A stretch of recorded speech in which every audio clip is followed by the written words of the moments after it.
I'm not surprised they go nuts, quite frankly. It's because it's Wednesday night, and it means it's me, Tony, and Aaron.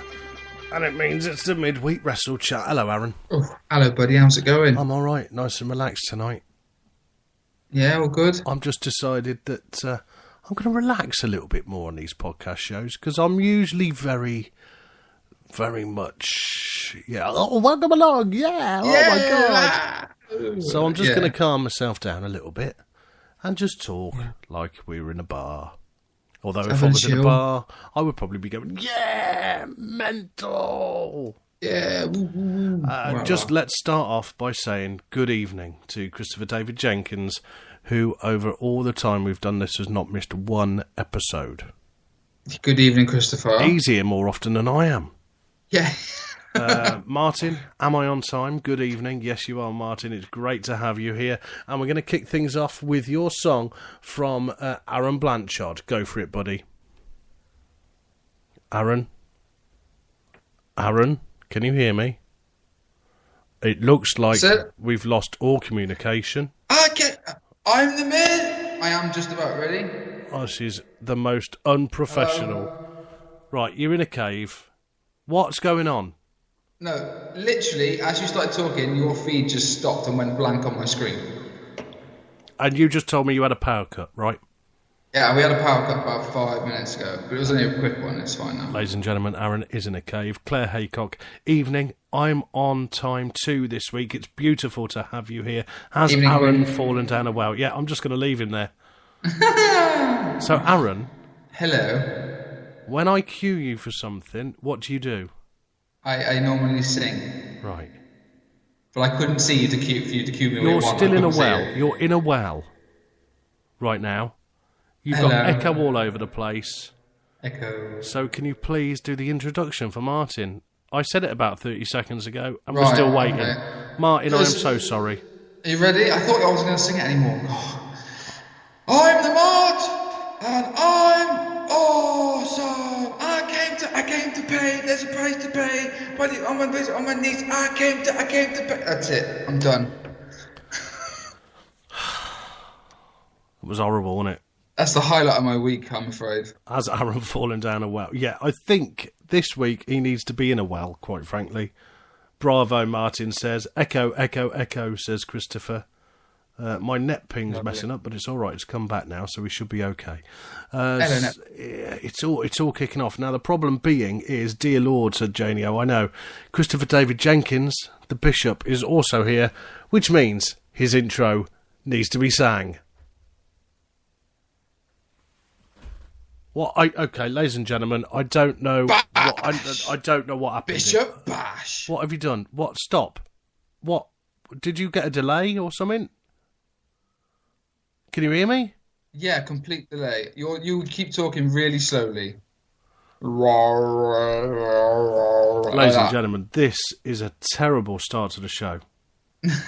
So, Christopher David, yeah, I've spent thousands of pounds on the brand new podcast hut. We are broadcasting live. Can you all hear me? And we can't get any signal. And Aaron, who says he's 2 foot away from his box, can't hear me. I am. And he just had a power cut. I haven't moved. The only person that's changed on this is you. I've always been in the same place. And always with the rubbish signal. No, it's been good for a good 6 months now. Ladies and gentlemen, Christopher David Jenkins, go. Bash! Bishop Bash! Bash! Bishop Bash! There we go, that'll do. Oh, good Lord. Claire. Haha, just a regular midweek podcast then, says Christopher. You've got your jingle, that's all that matters. I'll tell you what we'll do. We'll crack on because we've got a lot of very exciting SummerSlam, 4 hours of SummerSlam to talk about. We'll cross it over with Raw. We'll talk about the main things right after we told you our email. If you'd like to get in touch with us here at the Midweek Wrestle Chat and share your thoughts, just email us. It's midweekwrestlechat@gmail.com. That's how you get in touch. It's that simple, people. Aaron should get a job with WWE for their music, apparently. I should. Me and that Jim Johnson are like that. Very similar. That would be amazing. Can you imagine? So we kick off Monday Night Raw. knowing Yes. that a couple of things are going to happen. Triple H came out with Stephanie McMahon, and Yes, they he did. announced that The Undertaker was in the same building as Brock Lesnar. Ooh. That excited me so much. After the last time they were at Raw together with that amazing kickoff and you're going to have to kill, I'm going to kill you, you're going to have to, that brilliant thing, they were finally back in the ring, and it was in Brock Lesnar's hometown. And so it was Brock Lesnar's homecoming, so anything was literally going to happen. Brilliant. And they saved it to the very end. Brilliant idea. Which is ace. So it was They saved it to the end. But brilliant end of Raw. So we work backwards then, because I've never heard The Undertaker be booed like that. Yeah, it was a little bit. I think it's probably just because it was Brock Lesnar's hometown. No, there's no doubt about it. But normally, even if it is somebody's hometown, normally Undertaker is over. I've never heard The Undertaker be booed that way. No, not for a long, long time. Like, not for a severely long time as Taker had ever been booed that much. It was weird. I've always seen Taker, even when he was heel. Yeah. I mean, Brock Lesnar's over. There's no doubt about it. Incredibly now. I think it's because Taker keeps doing all these heel moves. He keeps kicking him in the nuts. Yeah. It's just something we've not seen. Now, I think he's just showing, a different side of him going into SummerSlam. I think so. Also, I noticed something. I've been watching a series on WWE Network called WWE. Is it The List? Yeah. They list something. Now, on the latest edition was about vehicles that they've used, like the motorbikes that Undertaker's had and stuff. Now, one of the persons they interviewed was Michelle McCool. Yeah. Obviously, we all know is married to the Undertaker. Yeah. And she said, I miss Undertaker on his bikes, but don't be surprised if we see him on him again soon. Did she? She actually said that during an interview. Yeah, and it's on the WWE Network. So, if the American Badass comes back and he's got the same badass pants on, the leather trousers now. Yeah, yeah. And his hair's getting that length again. Do you think he's going to come out on the bike in SummerSlam? I would absolutely, I nearly swore then, absolutely love it if the American Badass came back out. You're allowed to swear. We're a potty time. It's all right. I'd fucking love it if the American Badass would turn up on Sunday. That would be on cool. A bike. That would be really cool. Amazing. So maybe we are going to see him. Maybe he's going to have a longer run than we think he is, which would be even better, because once or twice a year just isn't enough still. Yeah. Martin has just put, I think he goes to the same barber as Sting. Now, I actually thought, because he had that stupid bit of long hair at the back, and I thought he's got that bloody... Yeah, I thought, he's got that awful Sting cut. I genuinely thought that, Martin. It's like the Gene Simmons haircut, isn't it? What's it all about? It don't look good, that haircut. No. I know that's the least of real, our worries going into SummerSlam is what haircut is the Undertaker going to have. But I reckon he's going to shave his head. I reckon he's grown it. It looks a bit messy at the moment. I don't think he's going to have that hair at SummerSlam. I think we are going to see the Badass. I think we're going to see a bandana. I think he's going to come out and he's going to be all rock and roll. I think he's more comfortable doing that as well, because it's him being him. When he had that run in early 2001-ish, he started that run as the American Badass. He seemed more comfortable. Yeah. He had some great matches, and he seemed more comfortable as the American Badass, just being himself. Because he's from Texas, he's a bit of a biker, he's covered in tattoos. He seems more at home being himself. He wasn't having to put a persona on; it was just him being him. So we might as well do it this way. We know that obviously there's the main... is that the main... It's not really, but it is the main event, isn't it, for the night? No, it is. It's the main event. It's for the night. They've billed it as the match too bigger than WrestleMania, so it's the biggest match that they're going to be doing ever in SummerSlam. Everyone's saying they'd like to see him have one more run with that gimmick. It would be brilliant. Chris says he looks in great shape too, and Claire says, me too, I'd like to see it as well. Yeah, it'd be great. I think, and he does look in great shape. And Heyman even pointed out, look at the shape the Taker's in right now. Yeah, if he's got a tombstone with your name on it, you're having it. Exactly. He said anyone but you. Again, Paul Heyman, and his promo was amazing. Even Brock, he got on the floor and was bowing down to Brock, and Brock told him to get up. I quite like the fact that Brock Lesnar was laughing. Yeah. And smiling with the crowd. Brock seemed more relaxed as well this week. It was his home crowd, and they were cheering him, and I think he quite liked that. Yeah, I really think he likes being a face. Yeah. I really, really do. So He was like just a cool bloke.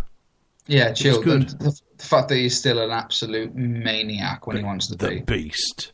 He is the Beast. Although The Undertaker took him down and tombstoned him on Raw. Again, yeah. I like the little gameplay they did. The gongs went off once, and then all of a sudden, nothing. I showed my other half. She got very excited. Yeah, Jen was exactly the same. I'm a little bit annoyed I've got a gig Saturday night because I just want it to be, obviously we've got NXT as well on Saturday night. Yeah, what a weekend this is for wrestling. wrestling. Now we've got SummerSlam, 4 hours. And NXT, have you seen the card? I was looking on Instagram, and the Mart is on Instagram, and he put a list up, and it was like one picture, and it was a great pay-per-view, just that. But it was only half. It's amazing. That's NXT. And then you've got SummerSlam, 4 hours the night after. Because Triple H and Stephanie came out. We'll talk about NXT in a bit, right? Yeah. But let's just keep with Raw, because Stephanie came out and Triple H, and they were doing that thing. The next match, I think, is pretty big, is the United States Championship and the World Heavyweight Championship. Everything on the line. That's going to be amazing, right? John Cena versus Seth Rollins. Now, one of my other things I took from Raw, which is brilliant, was the contract signing. Yeah. From this, it was a really good bit of what you call a good bit of business. Yeah. We got to see John Cena for the first time on a Raw. Yeah. After his nose surgery, his nose looks fine. There was a little bit of shoot in each one of them promos, but the fact that the promo ended with, after 10 years, Triple H was never Ric Flair's bitch. No, I like that. I like that a lot. On Sunday, I'm going to make you mine. Absolute brilliant. Mark was hoping that they didn't leave the contract signing to the end, and they didn't. They didn't leave it to the end, and he's pleased that they didn't. No. And he even said, in a sense, Sasha Banks was the main event match of the night. Well, yeah, technically she was. She was the last match. I've got that on my notes as well. It's the fact that I am a little bit annoyed because the Divas Revolution has started off. Yeah. And it's been going really well, and I'm quite enjoying it. Right. But on Raw, it seemed to... I don't know, I think it's because of it was a hometown crowd. They was getting near the show, and the crowd just started turning on them. During the match, they started chanting, "We want Lesnar." Right, okay. So I thought that was a little bit of the crowd. It wasn't good, because I quite enjoyed the match. I think Sasha Banks is unbelievable. I really do. I think she's really good. And it was great to see her with pinfall victory over Nikki Bella. Yeah. The women's champion technically is now second to the NXT women's champion. The Divas champion has just been beaten by her. Yeah. That match there's an NXT match this weekend as well with those two. So I was going to say, well, how's that going to happen? What happened? If they're both coming up to the main roster, how are they going to have one champion still? Shouldn't the champion of NXT be in just NXT? Well, obviously there's a crossover. Not going to put any spoilers out there, but on Saturday, Sasha Banks is defending her title against Bayley. I'm a big fan of Bayley as well, so we don't know what's going to happen there.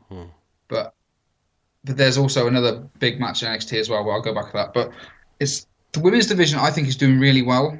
The matches are much better. They're a better quality of match. I just think there's something missing still. Right. One thing missing. And I think it's because the Bellas have got the title still. I think once that changes, I think the Revolution could go the next step. But they're going to keep that, aren't they, until they've beaten AJ's title reign, I guess. I think that's the problem. One of the reasons why they've started to not boo, but not be into the match as much, because they know it's going to happen. Right. It's pretty obvious that the way the Bellas are putting out their road to 300 and whatnot, obviously it looks like they're going to do it. I don't know. I think we need to let the Divas have a little bit more time still. Revolution's only 3 or 4 weeks old. Yeah, true. Booing them already is a little bit too soon in my liking. Because the matches are great. Let's go back to John Cena and Seth Rollins. Yes, we sort of jumped out of that. Rollins, Chris says, and Cena should be a good match. Only one problem, can't see either title going. Claire has said, me neither, Chris. And Chris has said, I think Cena deserves to get another shot, as he has been around a while, Claire, but I don't think SummerSlam is his time. No, he had a pretty bad SummerSlam last year, didn't he? Brock Lesnar destroyed him. But we know, and it's a pretty big thing, that if he wins this match, becomes the champion again,